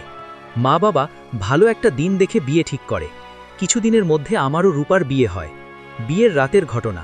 বিয়েটা হয় ঘরোয়াভাবে। বিয়ে করে নিয়ে আসার পর রূপা বাসর ঘরে বউ সেজে বসে আছে। আমি দরজাটা লাগিয়ে আস্তে আস্তে রূপার পাশে এসে বসলাম। রূপা তখন আমার দিকে তাকিয়ে মুচকি একটা হাসি দিল। আমি রূপার দিকে তাকিয়ে বললাম, বাহ, মানুষের মতো সুন্দর লাগছে। এটা শুনে রূপা বলল, এটা কেমন কথা? সবাই তো প্রশংসা করে বলে, বাহ, তোমাকে পরীর মতো সুন্দর লাগছে। আর তুমি কি করলা, কি বললা এটা সেটা? মানুষকে বলতে হয়, তুমি তো সত্যিই পরী, আসল পরী, তাই তোমাকে মানুষের মতো সুন্দর বললাম। ও তাই নাকি? তা আমার মানুষ বর দূরে বসে আছো কেন? হ্যাঁ, দূরে থাকাই ভালো। জানো না, ভূতের কাছে যেতে নেই। কি? আমি ভূত? তা নয় তো কি, পেতনি পেতনি, তাই না? দাঁড়াও, আজকে তোমার ঘাড় আর মটকাবো। তাই নাকি? কাছে পেলে তো? আমি তোমার কাছে যাব না, তাই বুঝি? দেখি তুমি পালাও কি করে। এই বলে রূপা আমার কাছাকাছি আসতে লাগলো। আমি চিন্তা করলাম উঠে পালাবো, কিন্তু না, আমি তো নড়াচড়া করতে পারছি না। হঠাৎ কি হলো আমার? এসব নিশ্চয়ই রূপার কাজ। নড়াচড়া করতে না পেরে রূপাকে বললাম, ওই, কাছে আসবা না বললাম। তখন রূপা বলল, কাছে আসলে কি করবা শুনি? জবাবে আমি বললাম, কবিরাজ ডাকবো। এটা শুনে ও বলল, তাই? কবিরাজ ডাকবে? ওকে, ডাকো। এই বলে আমার অনেক কাছাকাছি এসে দাঁড়ালো। তখন আমি ওকে বললাম, একটা কথা বলার ছিল। জবাবে রূপা বলল, কি কথা বলো? ওর কথার জবাবে বললাম, আমার ভুল হয়েছে, ক্ষমা করে দেন। এই কথাটা শুনে বলল, পাগল একটা। আমি বললাম, তোমার জন্য পাগল?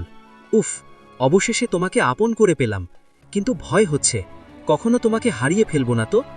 ভয় হয় যদি তোমাকে পছন্দ করে সেই জিনটা আমার কাছ থেকে তোমাকে ছিনিয়ে নিতে চায়, তখন কি করব আমি? তখন রূপা বলল, এটা নিয়ে চিন্তা করো না, ও আর কখনো আসবে না আমাদের মাঝে, কারণ বাদশাহ হুজুর নিষেধ করেছে আমাকে। আর আমি আর কি? তখন রূপা বলল, আর আমাকে আমাদের রাজ্য থেকে বের করে দেওয়া হয়েছে।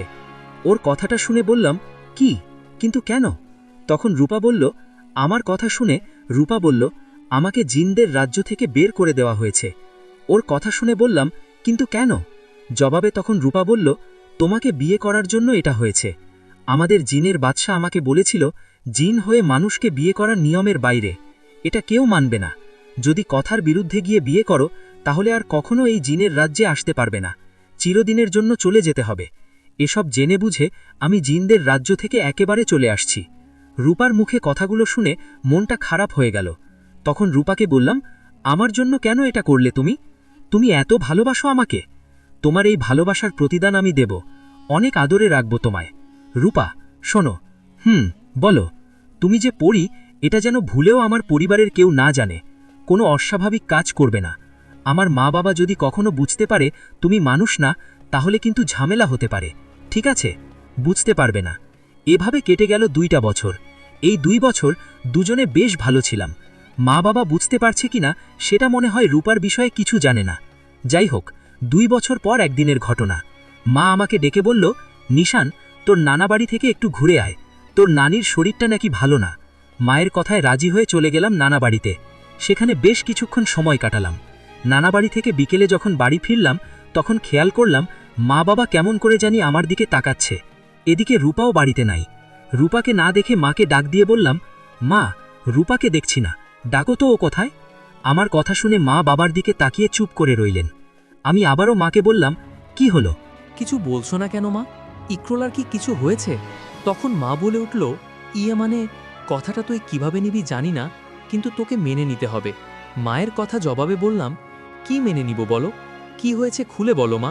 তখন বলল, রূপা আসলে আমি খেয়াল করে দেখেছি রূপার মাঝে কিছু অস্বাভাবিক কাজকর্ম আছে, তাই সন্দেহ হয়। পরে তোর বাবা আর আমি গোপনে একজন কবিরাজের কাছে যাই। পরে সেই কবিরাজের মাধ্যমে জানতে পারি রূপা কোনো মানুষ না, রূপা জিন জাতীয় পরী। তুই বেঁচে গেছিস বাবা। ও মানুষের রূপ নিয়ে তোর সাথে ছিল এতদিন। হয়তো খারাপ কোনো মতলব আছে, তোর ক্ষতি করত। মায়ের মুখে কথাগুলো শুনে বললাম, সত্যি বলতে তোমাদের এতদিন বলিনি, ইকরা পরী, এটা আমি আগে থেকে জানতাম, জেনে শুনে বিয়ে করেছি। আমার মুখে কথাটা শুনে বাবা মা আমার দিকে তাকিয়ে বলে উঠল, কি, তুই জেনে শুনে বিয়ে করেছিস? হ্যাঁ বাবা, আমি জেনে শুনে বিয়ে করেছি। তোমরা জানো না, রূপা আমার কোনো ক্ষতি করবে না। ও আমার জন্য জিনদের রাজ্য ছেড়ে আমাদের কাছে চলে আসছে। আমার কথাগুলো শুনে মা কাঁদতে লাগলেন আর বলতে লাগলেন, এসব কথা কেন এতদিন আমাদের বলিসনি?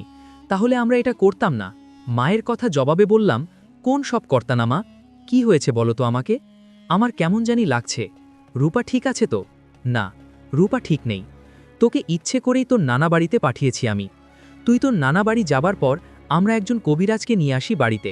কবিরাজ এসে রূপাকে বলে এখান থেকে চলে যেতে, কিন্তু রূপা তোকে ছেড়ে যেতে কোনোভাবেই রাজি হচ্ছিল না। কোনো উপায় না পেয়ে কবিরাজ রূপাকে বোতলবন্দি করে ফেলে। কি বললা মা? আমার রূপা বোতলে বন্দি? কোথায় ও? তোমরা এটা ঠিক করনি। আমার রূপাকে এখনই চাই আমার। কোথায় ও বলো আমাকে? আমি পাগল হয়ে যাব। কোথায় ও? তখন বাবা মাথা নিচু করে বলল, রূপাকে তুই আর কখনোই পাবি না, কারণ কবিরাজ রূপাকে বোতলবন্দি করে সেই বোতল নদীতে ফেলে দিয়েছে। না, এটা হতে পারে না, বিশ্বাস করি না আমি। রূপা কোথায় তুমি? বাবার কথাটা শুনে চিৎকার দিয়ে জ্ঞান হারিয়ে ফেলি। রূপাকে বোতলে বন্দি করে নদীতে ফেলে দেয়া হয়েছে, এটা শুনে নিজেকে আটকে রাখতে পারিনি। জ্ঞান হারিয়ে ফেলি আমি। জ্ঞান হারানোর কিছুক্ষণ পর মা বাবা জ্ঞান ফেরান আমার। জ্ঞান ফিরতে আমি কোনো কথা না বলে একটা দৌড়তেই নদীর পাড়ের দিকে। আমার পেছনে মা বাবা ও আশেপাশের মানুষজন দৌড়াতে কে। রূপা আমার ভালোবাসা, ওকে আমি হারাতে পারবো না। এইভাবে দৌড়ে গিয়ে নদীতে এক লাফ দেই আর নদীতে খুঁজতে থাকি। আমার এমন অবস্থা দেখে বাবা ও কয়েকজন মিলে নদী থেকে আমাকে টেনে উপরে তোলে, কিন্তু আমি রূপাকে হারাতে পারবো না। তাই বাবাকে বলতে থাকি, ছাড়ো আমাকে বাবা, ছাড়ো আমাকে। তখন জবাবে বাবা আমাকে শান্ত করে বলল, নিশান, বোঝার চেষ্টা কর, রূপাকে আর খুঁজে পাওয়া যাবে না, ও হয়তো কোথাও না কোথাও ভেসে গেছে। বাবার কথা শুনে কান্না করতে করতে বললাম, তাহলে আমাকেও মেরে ফেলো, আমি এই নদীতে ডুবে মারা যেতে চাই। এই বলে আবারও নদীতে লাফাতে গেলে আমাকে সবাই ধরে ফেলে আর জোড়াজোড়ি করে বাড়িতে নিয়ে আসে। কি হলো এটা? আমি কি রূপাকে হারিয়ে ফেললাম? আমি কোনোভাবেই মানতে পারছি না রূপাকে হারিয়ে ফেলব। মা বাবা অনেক বুঝাতো আমাকে, কিন্তু আমি বুঝি না। আমি রূপাকে ছাড়া কিছুই বুঝতে চাই না। কেন বুঝে না সবাই? খাওয়া দাওয়া ঠিকঠাক মতো করতাম না, চুল দাড়ি কাটতাম না, লোকে দেখলে পাগল ভাবত। তাতে আমার কি, যা ভাবার তাই ভাবুক। রূপা আমার জীবন থেকে এভাবে চলে যাবে ভাবিনি। সবসময় নামাজ পড়ে দোয়া করতাম রূপার জন্য, ও যেখানে যেভাবে থাকুক ভালো থাকুক। এভাবে কষ্টের মাঝে কেটে গেল 5টা বছর। 5 বছরে মা বাবা অনেকবার বলেছিল আমাকে বিয়ে করতে, কিন্তু আমি বিয়ে করতে চাই না। আমার বউ একজনই, সেটা রূপা। ও আমার জীবনে নেই তো কি হয়েছে, ওর স্মৃতি নিয়ে বেঁচে থাকব। এভাবে চলতে লাগলো দিন। হঠাৎ একদিন শুভ দেখা করে বলল, নিশান শোন। কি বল? সবসময় মনোরা হয়ে থাকিস। আমার খালাতো বোনের বিয়ে, তাই ভাবছি তোকে নিয়ে যাব। যাবি আমার সাথে? না, যাব না, তুই যা। আরে চল না, তোর ভালো লাগবে। মন ভালো করার দরকার নেই, তুই যা। নিশান, এমন করিস না।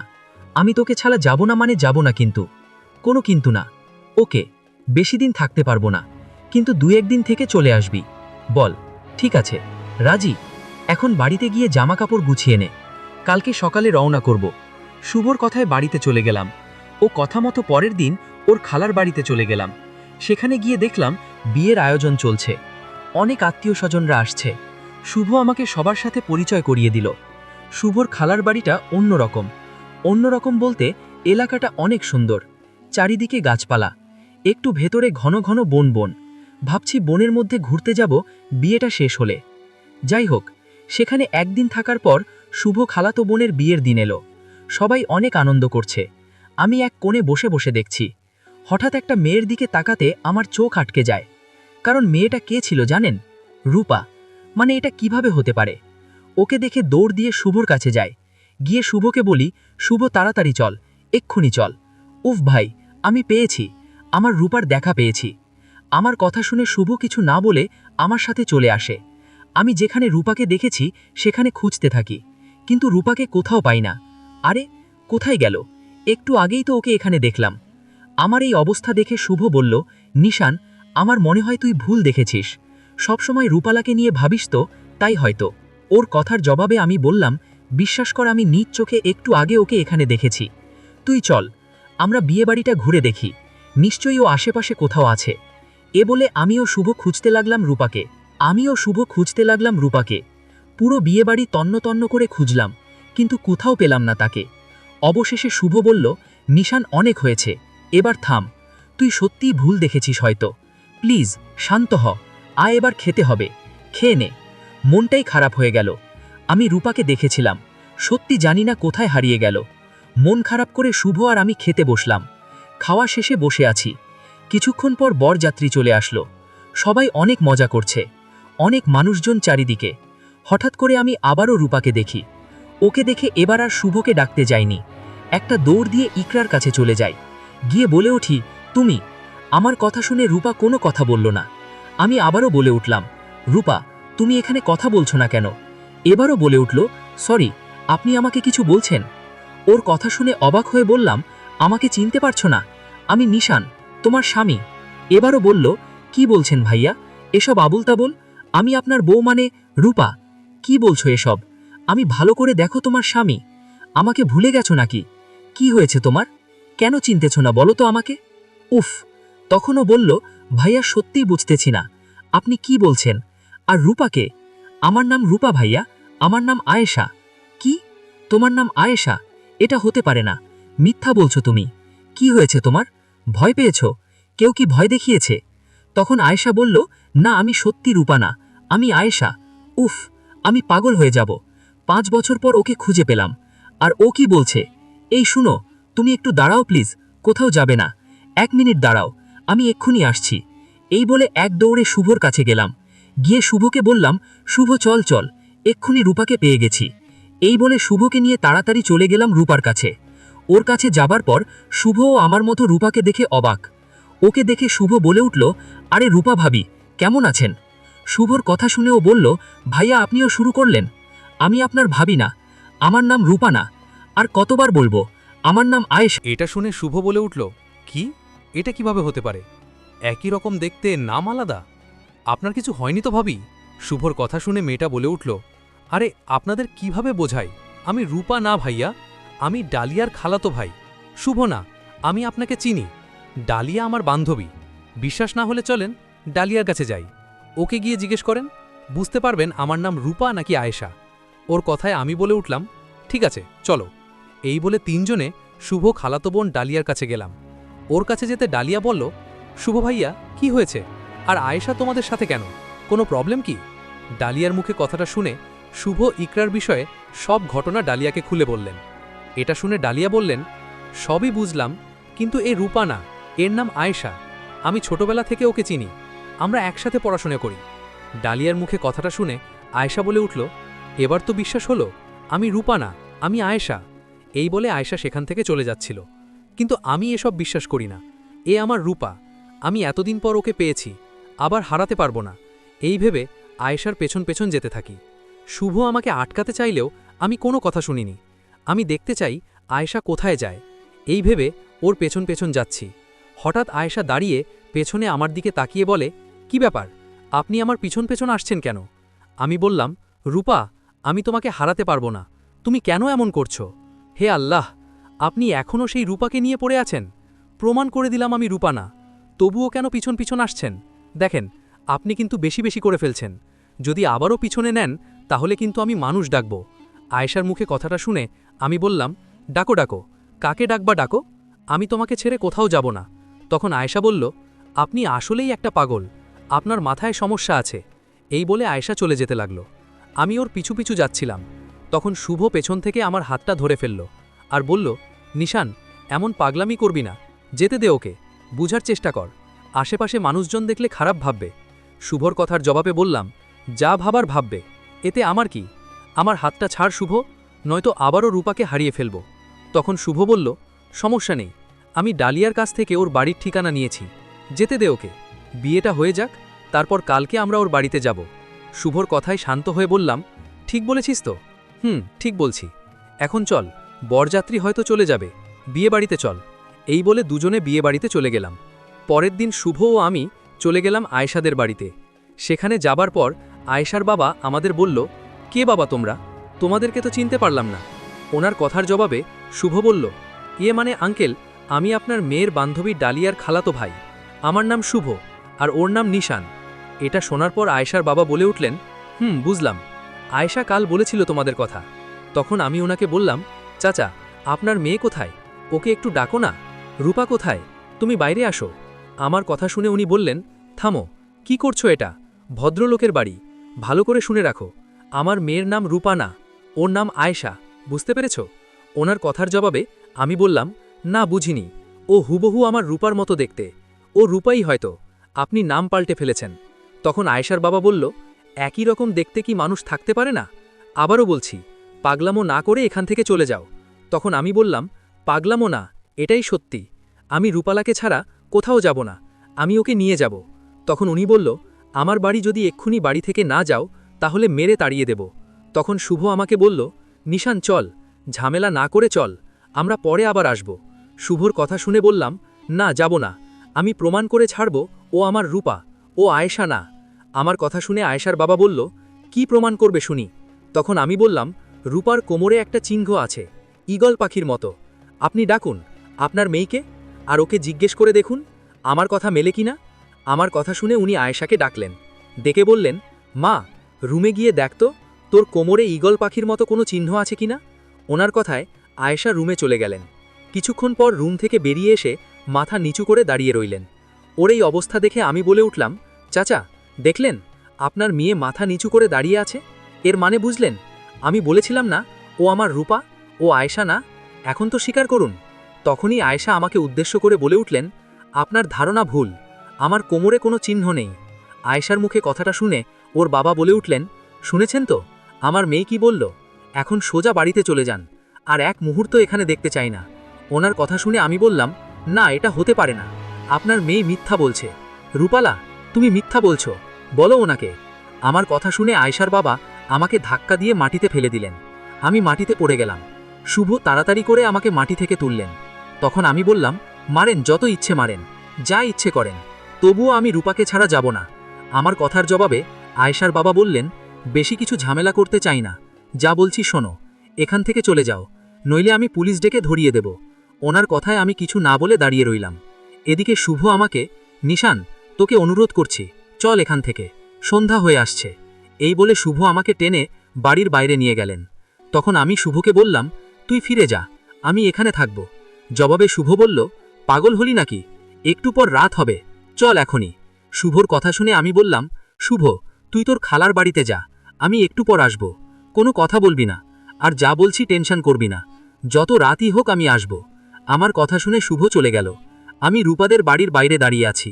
একটু পর সন্ধ্যা নেমে এলো, চারিদিকটা অন্ধকার হয়ে আসছে। আমি যে বাইরে দাঁড়িয়ে আছি সেটা আমার মনে হয় ওনারা দেখেছে। যাই হোক, ওখানে বেশ কিছুক্ষণ ধরে দাঁড়িয়ে আছি। রাত হয়ে গেছে।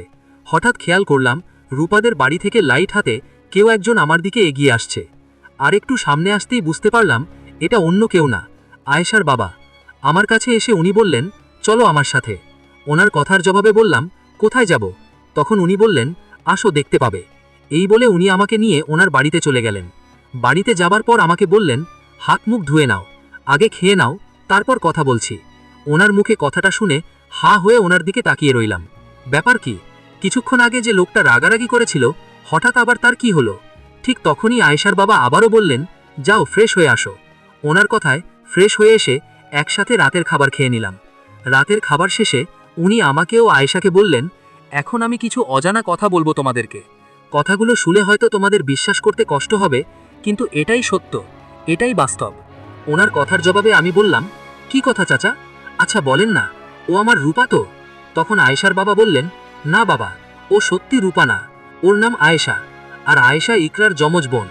আয়েশার কোমরে ঈগল পাখির মতো চিহ্ন আছে। তখন আমি তোমাকে মিথ্যা বলেছিলাম, এটাই সত্যি। আয়েশা আর ইকরা দুজনে বোন। কথাটা শুনে আয়েশা আর আমি দুজনেই অবাক হলাম। তখন আমি বলে উঠলাম, না মিথ্যা বলছেন আপনি, রূপা জিন জাতি, আর আপনার মেয়ে মানুষ, তারা কিভাবে যমজ বোন হয়? তখন আয়েশার বাবা বললেন, এটা একটা ইতিহাস। তাহলে শোনো, তোমাদের দুজনকেই আজকে সব ঘটনা খুলে বলি। আগে আমি ছিলাম একজন কাঠুরিয়া। ওই যে জঙ্গল দেখতে পাচ্ছ, সেখানে আমি কাঠ কাটতে যেতাম। কাঠ কাটার পাশাপাশি টুকটাক আমি কবিরাজিও করতাম। তো একদিন জঙ্গল থেকে কাঠ কেটে ফিরছিলাম। যেদিন আমার ফিরতে ফিরতে সন্ধ্যা হয়ে আসছিল, আমি যখন বাড়ির দিকে আসছিলাম, তখন আমি দেখলাম একটা বড় গাছের নিচে দুটো বাচ্চা খেলা করছে। বাচ্চা দুটোকে দেখে আমি অনেক অবাক হয়ে গিয়েছিলাম। মনে মনে ভেবেছিলাম, আরে এই সন্ধ্যাবেলায় এই জঙ্গলে বাচ্চা আসলো কোথা থেকে? এই ভেবে আমি বাচ্চা দুটোর কাছে যাই, গিয়ে একটা বাচ্চাকে কোলে নিই। আর একটা বাচ্চা খেলা করছিল তখনও। আমি বাচ্চাকে কোলে নিয়ে আশেপাশে ডাকতে থাকি, কেউ আছেন? এখানে বাচ্চাগুলো কার? সন্ধ্যা হয়ে গেছে, এখানে থাকা ঠিক না, বাচ্চাগুলোর ক্ষতি হতে পারে, কেউ কি আছেন? কিন্তু আমি কারো সাড়া পেলাম না। এদিকে কাউকে না পেয়ে আবারও সেই জায়গায় ফিরে আসি। এসে দেখি যে বাচ্চাটা খেলা করছিল সে বাচ্চাটা সেখানে নেই। আমি অবাক হয়ে যাই, আরে একটু আগে তো বাচ্চাটা এখানেই ছিল, কোথায় গেল? হায় আল্লাহ, ওকে আবার জঙ্গলেই কোনো প্রাণী খেয়ে ফেলল না তো? এই ভেবে ভয়ে আমি আমার কোলে যে বাচ্চাটা ছিল ওকে নিয়ে বাড়িতে চলে আসি। বাচ্চাটা যে কি সুন্দর ছিল বলে বোঝাতে পারবো না। আমাদের কোনো সন্তান ছিল না। তাই আমি ও আমার স্ত্রী দুজনে অনেক খুশি হয়েছিলাম বাচ্চাটাকে পেয়ে। ভেবেছিলাম বাচ্চাটার মা বাবা হয়তো তার কোনো খোঁজ খবর পাবে না, ওকে আমরাই মা বাবার আদর দিয়ে মানুষ করব। সে রাতে ঘুমের মধ্যে আমি একটা স্বপ্ন দেখলাম। আমি দেখলাম সুন্দর দেখতে একজন লোক আমার কাছে এসে বলছে, ভাই, আপনি আজকে যে বাচ্চাটাকে জঙ্গল থেকে নিয়ে আসছেন সেটা আসলে আমার বাচ্চা, ও মানুষ না, আমরা জিন জাতি। সন্ধ্যার সময় ওরা দুই বোন মিলে খেলা করছিল। আপনি না বুঝে হয়তো আমার একটা বাচ্চাকে নিয়ে গেছেন, দয়া করে যেখানে পেয়েছিলেন সেখানে রেখে আসবেন। এই বলে উনি চলে যায়। উনি চলে যাবার পর ঘুমটা ভেঙে যায়। আমার ঘুম ভাঙতে আমি ভাবতে থাকি, স্বপ্নে কি দেখলাম আমি? এটা কি তাহলে সত্যি বাচ্চাটা জিনের বাচ্চা, ও মানুষ না? কিন্তু বাচ্চাটা খুবই সুন্দর ও মায়াবী ছিল। তাই আমি স্বপ্নের কথা ভুলে গিয়ে বাচ্চাটাকে আমার কাছে রেখে দেই। কিন্তু রোজ রোজ আমাকে আয়েশার বাবা এসে বলতো বাচ্চাটাকে ফিরিয়ে দিতে, কিন্তু আমি দেইনি। অনেক ভয় দেখাতো, আমি ভয় পাইনি। উল্টো আমাদের বাড়িটা ও আয়েশার শরীরে তাবিজ বেঁধে দিয়েছিলাম, যেন আমাদের কাছ থেকে ওকে কেউ নিয়ে যেতে না পারে। এর মাঝে আমার সাথে অনেক ভয়ানক কিছু ঘটে, তবুও আমি বাচ্চাটাকে ছাড়িনি। অবশেষে একদিন আয়েশার বাবা আমাকে এসে বললেন, ঠিক আছে, তোর যদি এত ইচ্ছা থাকে আমার মেয়েটাকে তোর কাছে রাখতে, তাহলে রাখ। তোর যেহেতু কোনো বাচ্চা নেই, কিন্তু একটা শর্ত আছে, আমার মেয়ের শরীরে কোনো তাবিজ রাখবি না। আমি মাঝে মাঝে এসে আমার মেয়েকে দেখে যাব। তুই আমার মেয়েকে মানুষের সমাজে মানুষ করবি। এই বলে উনি চলে যান। আমার কাছে বড় হতে থাকে আয়েশা। মাঝে মধ্যে আয়েশার বাবা এসে ওকে দেখে যেত, কিন্তু কয়েক বছর আগে ওর মা বাবা মারা যান। মারা যাবার আগে উনি আমাকে বলে যান, আয়েশাকে আমি যেন কখনো চোখের আড়াল না করি। উনি আরও বললেন, আয়েশারা দুইজন যমজ বোন। এই হলো সত্য ঘটনা। আয়েশার বাবার মুখের কথাগুলো শুনে আমি তো পুরোই অবাক। আমি কি শুনলাম? তাহলে কি সত্যি ও আয়েশা? এদিকে আয়েশা তার বাবার মুখে কথাগুলো শুনে কাঁদতে কাঁদতে বলল, বাবা, এসব কি সত্যি? আমি তোমার মেয়ে না, আমি জিনদের সন্তান। আয়েশার মুখে কথাটা শুনে উনি বললেন, জিনের সন্তান? হ্যাঁ রে মা, তুই জিনের সন্তান, কিন্তু বিশ্বাস কর, আমি আর তোর মা কখনো তোকে বুঝতে দেইনি, মা বাবার আদরের অভাব দেইনি। এই ঘটনাটা না ঘটলে হয়তো তোকে কখনো বলতাম না যে তুই আমাদের সন্তান না। কথাগুলো শুনে আয়েশা ওর বাবাকে জড়িয়ে ধরে বলল, কেন বলতে গেলে বাবা?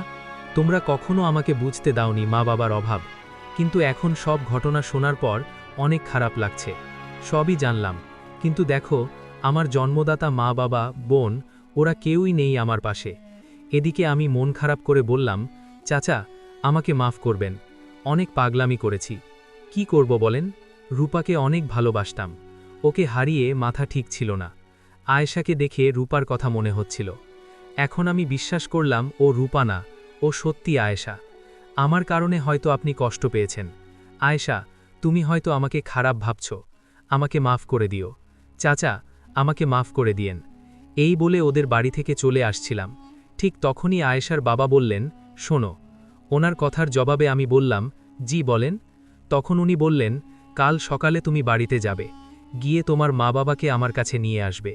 তোমার মা বাবাকে আমি দেখতে চাই। ওনার কথাটা শুনে আমি বললাম, ঠিক আছে চাচা, তাই হবে, কিন্তু আমি এখন চলে যাই। আসসালামু আলাইকুম। এই বলে তখন চলে আসলাম শুভর খালার বাড়িতে।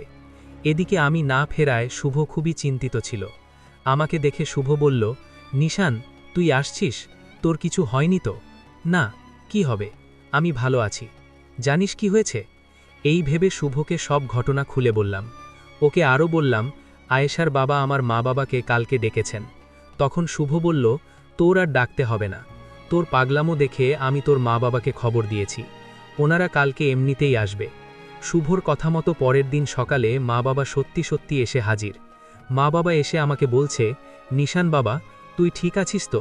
শুভ বলল, তুই এখানে আসার পর পাগলামি করছিস। কি হয়েছে খুলে বলতো?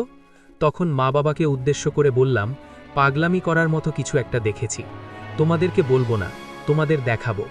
এই বলে মা বাবাকে আয়েশাদের বাড়িতে নিয়ে গেলাম।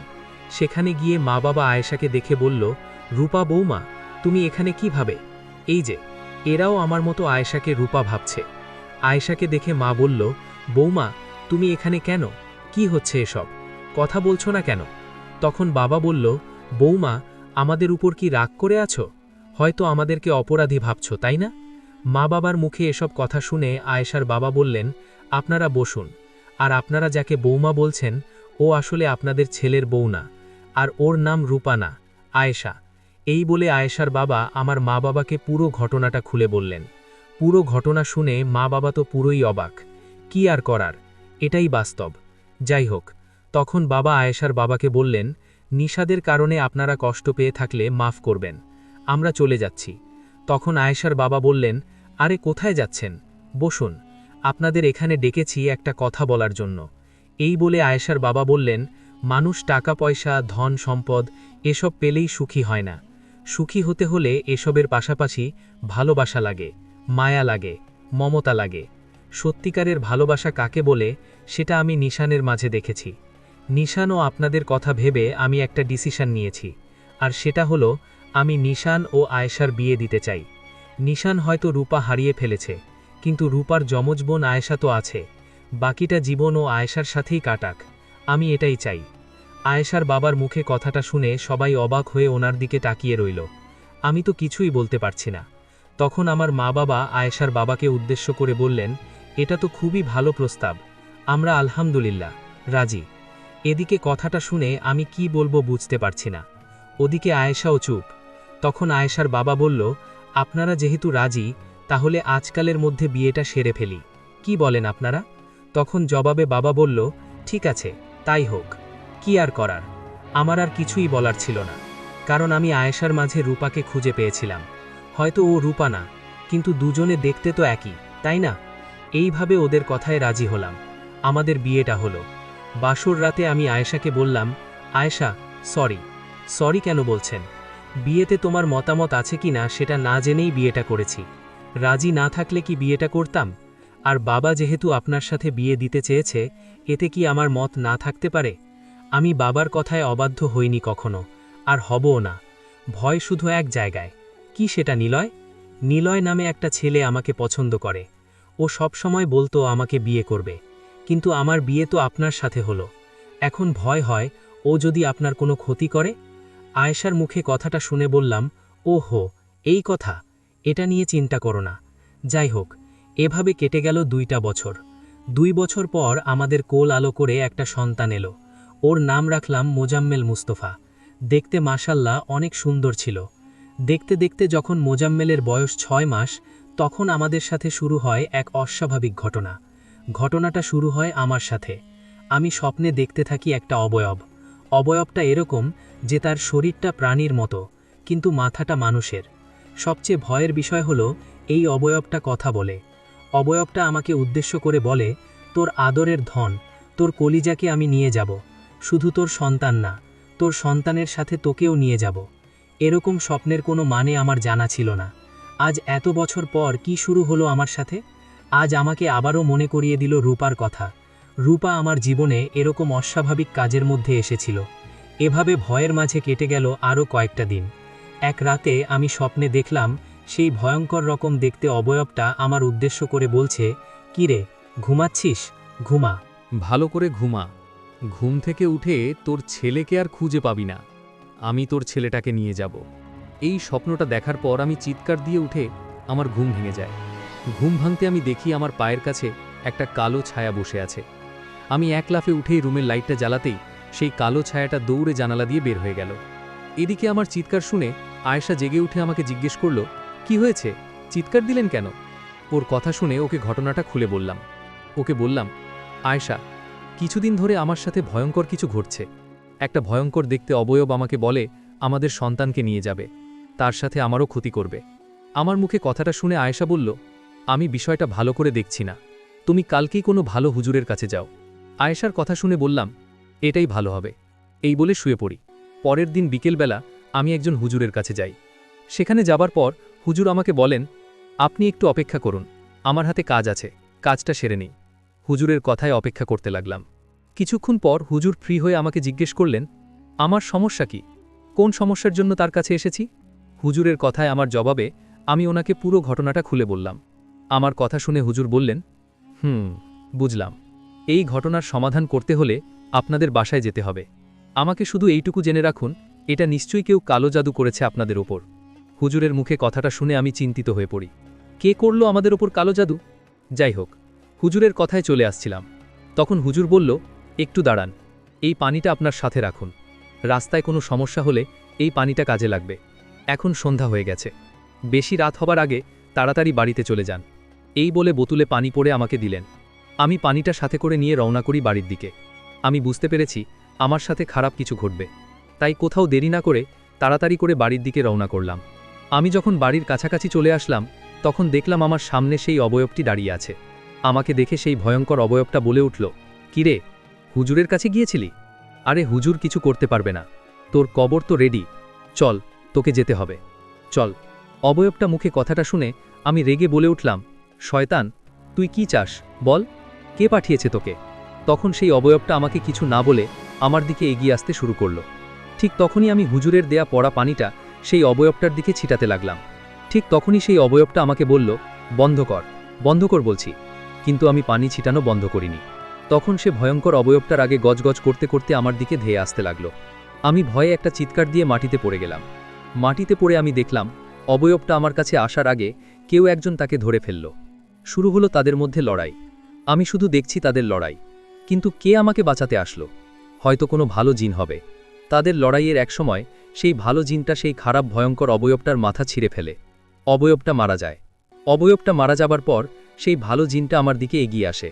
আমার সামনে আসতে আমি যা দেখি সেটা দেখে নিজেকে ঠিক রাখতে পারিনি, জ্ঞান হারিয়ে ফেলি। কারণ এটা কোনো অন্য জিন ছিল না, এটা ছিল রূপা। আমি রূপাকে দেখে জ্ঞান হারিয়ে ফেলি। আমার জ্ঞান ফিরতে আমি নিজেকে আমার বাড়িতে দেখতে পাই। সবাই আমাকে ঘিরে বসে আছে। আমার জ্ঞান ফিরতেই আমি বলি, রূপা, বাবা, মা, আমি রূপাকে দেখেছি। আয়েশা, আমি তোমার বোন রূপাকে দেখেছি। তখন বাবা আমাকে শান্ত করে বলল, আমরা দেখেছি, রূপাই তোকে জ্ঞান হারানো অবস্থায় বাড়িতে নিয়ে আসে। কিন্তু ও আমাদের বাসায় কারো সাথে কথা বলেনি, শুধু তোর বাচ্চাটাকে কোলে নিয়ে রেখে ও চলে গেছে। বাবার মুখে কথাটা শুনে মন খারাপ হয়নি। কারণ কেন জানেন? কারণ আমি জানি রূপা কোনো না কোনো কারণে বোতলবন্দি থেকে মুক্ত হয়েছে। সে আবার আসবে, আমার কাছে আসবে ঠিকই। কথা মতো সে রাতে রূপা আমার রুমে আসলেন। আয়েশা তখন ঘুমিয়ে। রূপা আমার রুমে এসে কান্না করতে করতে বললেন, কেমন আছো তুমি? ওকে দেখে আমিও কান্না করতে করতে বললাম, আমার কথা বাদ দাও, তুমি কেমন আছো? তুমি এতদিন পর? তখন রূপা বলল, কবিরাজ আমাকে বোতলে বন্দি করে নদীতে ফেলে দিয়েছিল। 5 বছর পর আমি এক দ্বীপে গিয়ে পৌঁছাই। কেউ একজন সে বোতল সাথে করে নিয়ে যায় আর ভেঙে ফেলে। আমি মুক্ত হই। বিশ্বাস করো, মুক্ত হওয়ার সাথে সাথে আমি তোমার কাছে চলে আসি। কিন্তু এসে এগুলো দেখব সেটা ভাবিনি। আমি মনে হয় তোমাকে হারিয়ে ফেললাম নিশান। ওর কথা শুনে আমি বললাম, প্লিজ আমাকে ভুল বোঝে না। আমি তোমার অপেক্ষায় 5 বছর ছিলাম। হঠাৎ আয়েশার সাথে দেখা। ওর সাথে দেখা হতেই আমি মনে করি ওটা তুমি, কিন্তু তুমি না। পরে জানতে পারলাম আয়েশা তোমারই যমজ বোন। রূপা, আয়েশা তোমার বোন।